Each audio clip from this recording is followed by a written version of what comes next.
बच्चे के प्राण बचाना चाहता था, इसलिए मैंने बेटा आपके यहाँ पर छोड़ दिया था। आपके तो पुत्री हुई थी, उस पुत्री को लेकर के मैं आया और मुझे दुख से कहना पड़ रहा है उस कन्या को कंस ने मार दिया। ध्यान देना, जिन्होंने 11 वर्ष 56 दिन तक ये नहीं पता हो कि ये मेरा बेटा है या नहीं, और अचानक मान लो हमारा ही कोई बेटा है और अकेला बेटा है, और 11 साढ़े 11 साल तक हम उसे पाले, और फिर अचानक कोई ये कहने लगे कि बेटा आपका नहीं है, ये बेटा हमारा है। मैं आप सबसे पूछता हूं, क्या अपने बेटे को छोड़ दोगे? थोड़ा धीरे, छोड़ सकते हो? है कोई ऐसा जो छोड़ दे? अरे छोड़ेगा, बोल देगा भाई केस लड़ लो, हैं? और तुम पे क्या प्रूफ है कि ये तुम्हारा? मैं कैसे छोड़ दूंगा?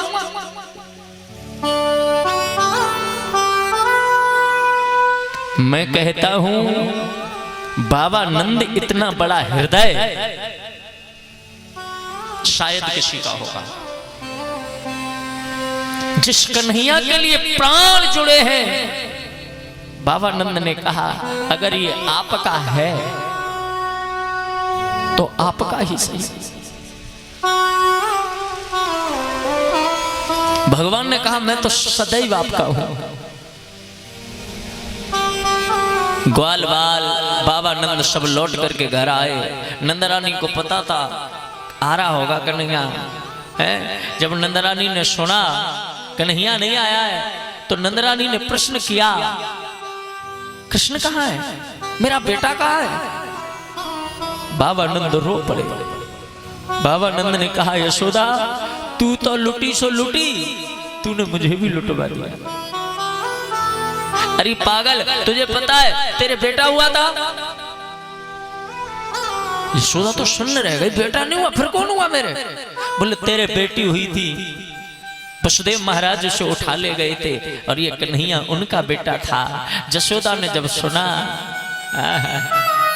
वो माँ एक पल जो कन्हैया से अलग न रह सकती थी, जब सुना कि कृष्ण बेटा ही नहीं है मेरा,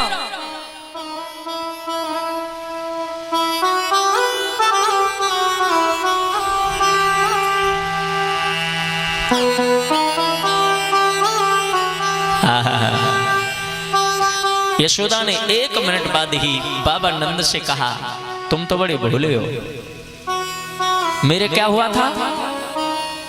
क्या बताया था वसुदेव जी ने? बेटी। तो वसुदेव जी से ये कहते आप कि मेरी बेटी कहाँ है? मेरी बेटी कहाँ है? बाबा नंद बोले वो मार दी, उन्होंने बताया था। नंदरानी ने कहा जिसके बेटे को हमने इतने दिन संभाला वो हमारी बेटी नहीं संभाल सके? अरे उनसे ये तो कहते तुम हमारी बेटी दे दो, हम तुम्हारा बेटा दे देंगे, बात खत्म। तुम अपने घर है, हम अपने घर। और तुम कृष्ण को देख के चले आए, क्यों नहीं कहा तुमने?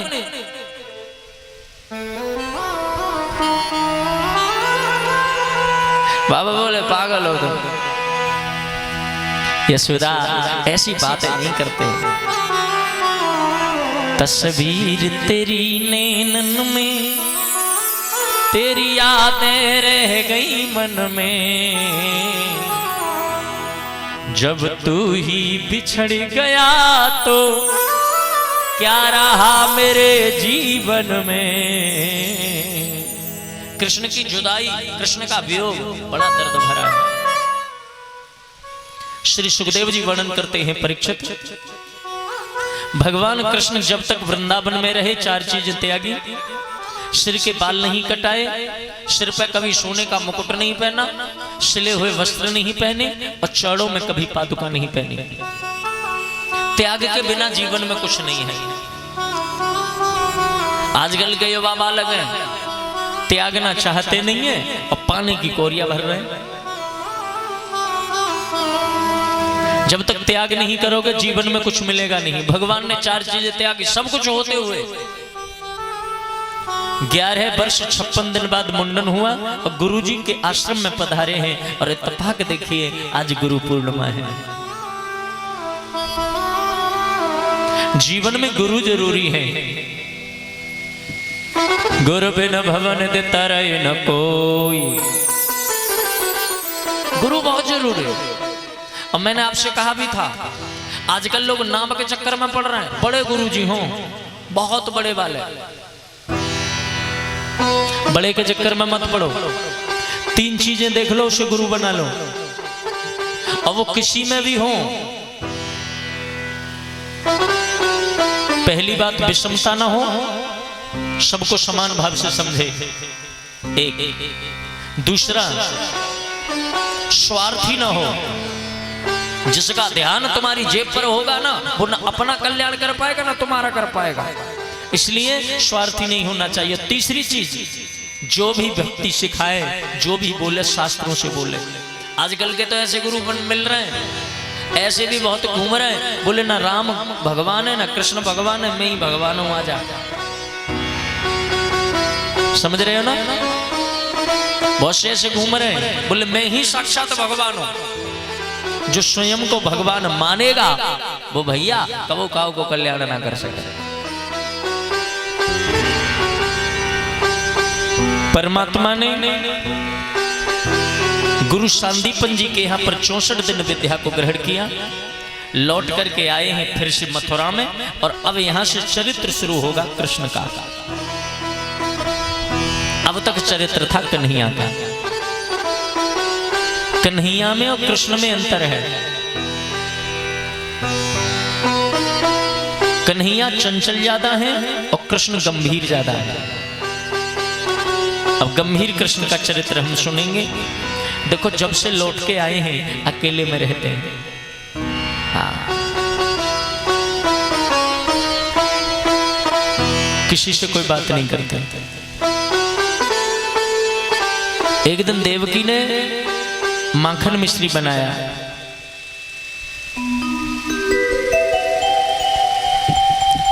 माखन की कटोरी लेके कन्हैया के सामने गई। आज अपने हाथ से खिलाऊंगा।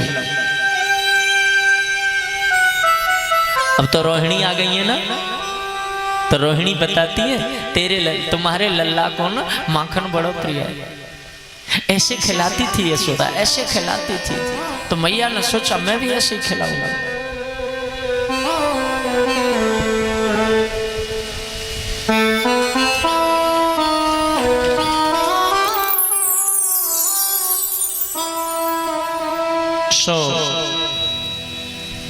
मैया लेके गई कटोरी। बहुत बहुत धन्यवाद।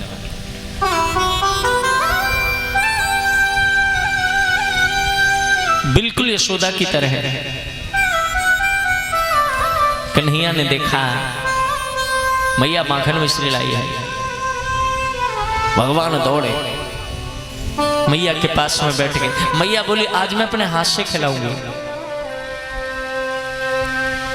मैंने सुना है तुम्हें माखन मिश्री बड़ा पसंद है, लो।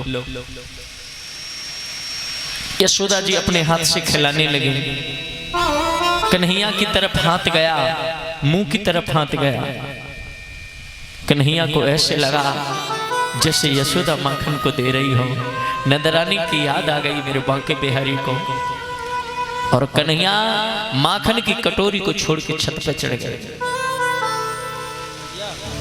देवकी तो घबरा गई। देवकी को लगा क्या हो गया। देवकी उद्धव के पास में गई। उद्धव क्या हो गया। कन्हैया जब से आया है बस अकेले में पड़ा रहता है, क्या है। भगवान ने पूछा उद्धव क्या तुम भूल सकते हो। उद्धव मोहे ब्रज विसरत नाही। उद्धव मोहे ब्रज विसरत नाही। भगवान कहते उद्धव मैं जिस दिन भी माखन कम कर खाता था ना, मेरी यशोदा मैया हजारों वैदों को ला करके खड़ा कर देती थी, रोती थी, कहती थी वैद कुबेर जैसी संपदा का मालिक कन्हैया के बिना कौन है, जरा इसे देखो ना। मैं कहता था मैया ठीक हूं मैं, तू काहे को पागल है रही है, मैं ठीक हूं ना। मैया कहती तू चुप रहे, तो पता ना है तेने माखन कम खायो है। जब तक सो नहीं जाता था सोती नहीं थी, आंख खुलने से पहले मेरे पास में आ जाती थी। मैं कहता था माँ भूख लग रही है, मैया मेरी गर्दन के नीचे हाथ लगाती और मुझे माखन खिलाती। उस यशोदा को एक पल में छोड़ के चलाया, किस लिए? सिर्फ एक कर्म के बंधन के कारण। मैंने कल भी कहा था, आज भी कह रहा हूं मेरे भाई बहनों, दुनिया में सबसे ज्यादा अगर प्रेम किसी का वफादार है तो वो माँ है। भगवान कहीं भी अगर पड़े हो तो मुझे बता देना। भगवान कभी गोपियों के लिए रोए? बोलो हाँ या ना। कभी रोए? कभी कहा कि उनके लिए मैं तड़पता हूं? कभी कहा? कभी नहीं कहा। लेकिन हाँ यशोदा के लिए एक बार नहीं 1000 बार कहा, उद्धव मैं मैया को भूल नहीं पाता। जब उसकी याद आती है ना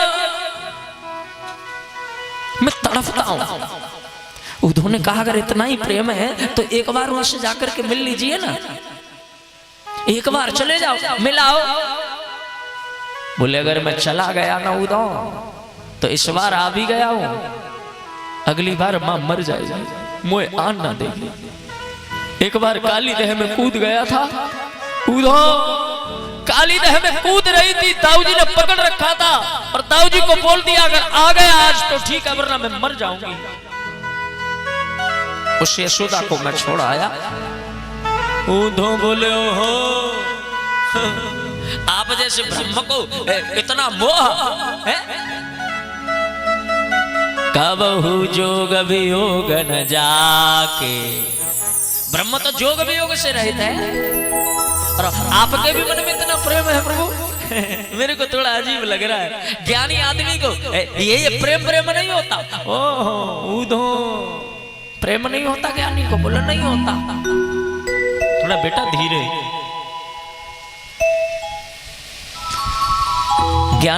ज्ञानी को जो प्रेम करे वो ज्ञानी कैसा? भगवान ने पत्र लिखा उद्धव को दे दिया, तो जाओ तुम गोपियों को समझा देना और माँ को समझा देना, मेरे बारे में जितनी बुराई करनी है कर लेना, बट कह देना मुझे भूल जाए और मैं ये तुम्हें पत्र देता हूँ। उद्धव बोले यदुवंशियों के महामंत्री होने के नाते ज्यादा समय नहीं है, 10 या 15 मिनट, लेकिन मैं 10-15 मिनट में ही समझा दूंगा बस। उद्धव गए समझाने।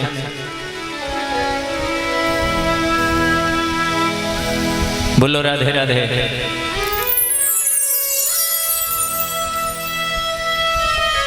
भैया मैं थोड़ी सी यशोदा के आंगन की चर्चा करूंगा यहाँ। 1 साल हो गया है।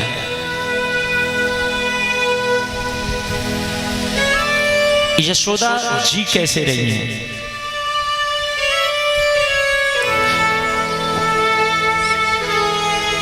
बाबा नंद सुबह सुबह पालने पर कपड़ा डाल देते हैं और कह देते हैं तेरा लल्ला मैंने सुबह धो। अब यार जगाइए मत, ठीक है ना जगाऊंगा। और यशोदा उसी पालने के पास में बैठी रहती है शाम तक। शाम को यशोदा कहती है अब जगाओगे ना? बोले तुम थोड़े उधर चली जाओ, मैं जगा रहा हूं। मेरे भाई बहनों, ये जो बड़े बूढ़े होते हैं ना, बड़े बूढ़े जो बुजुर्ग,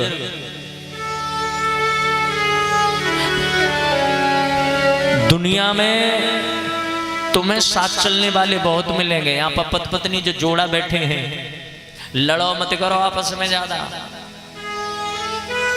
बुढ़ापे में पत्नी काम आवेगी। बोलो आया ना। और जो माताएं बैठी हो यहाँ तुम सुन ले हो,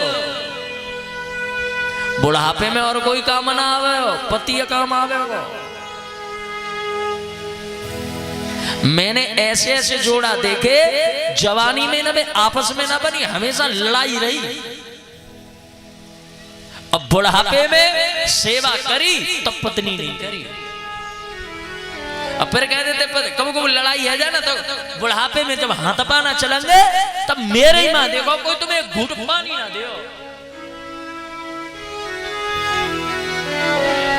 पति गुस्से में बोल देंगे मैं तेरे हाथों को पीऊंगा ना, जा। अच्छा तो देखूंगी, बोले देख लिया और सही बात नहीं करी। जब बुढ़ापा आया तो पत्नी ने साथ दिया। सुख दुख का साथ है पति पत्नी का। और मैं तो एक बात जानता हूं जी, जिन पति पत्नी में लड़ाई नहीं होती है ना, इलाज करवाओ अपना।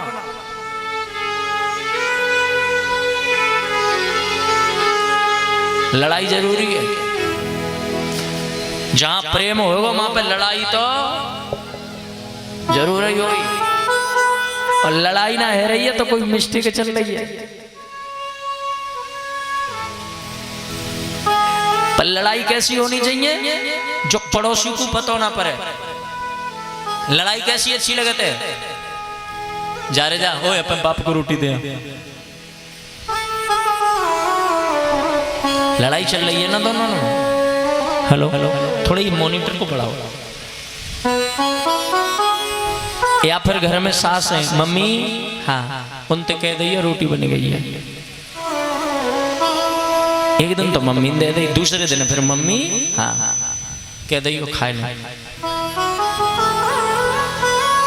तीसरे दिन मम्मी बोलेगी अरे कोई बात है भैया ना, कोई बात ना ना ना, मैं 3 दिन से देख रही हूँ, तू ना कह सके